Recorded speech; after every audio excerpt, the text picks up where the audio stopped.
क्या राष्ट्रपति को भी निर्देश दे सकता है supreme court? Governor veto case के बाद उठे सवाल।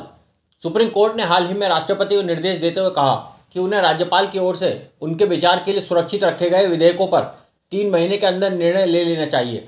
ऐसा मौका पहली बार देखा गया है जब सुप्रीम कोर्ट की ओर से राष्ट्रपति के लिए कोई समय सीमा तय की गई हो। ऐसे में अब बहस छिड़ गई है, क्या सुप्रीम कोर्ट देश के राष्ट्रपति को भी निर्देश दे सकता है? द हिंदू में पब्लिश एक रिपोर्ट के मुताबिक कोर्ट के इस फैसले को चुनौती देने के लिए केंद्र सरकार याचिका तैयार कर रही है।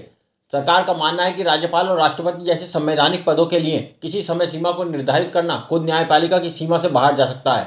बता दें कि ऐसा पहली बार हो रहा है जब अदालत ने राष्ट्रपति को सीधे तौर पर समय सीमा तय करने से जुड़ा कोई निर्देश दिया है।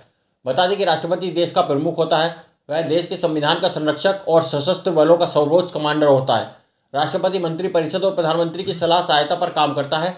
वहीं अगर कोर्ट राष्ट्रपति को कोई आदेश सुनाता है तो इसे संवैधानिक व्यवस्था पर कई तरह के सवाल खड़े होते हैं, जिसमें कार्यपालिका की सलाह पर ही राष्ट्रपति काम करता है।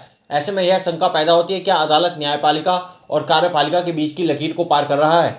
बता दें कि भारतीय संविधान के तहत कोर्ट में राष्ट्रपति को उनके कामों के लिए व्यक्तिगत तौर पर जिम्मेदार नहीं ठहराया जा सकता।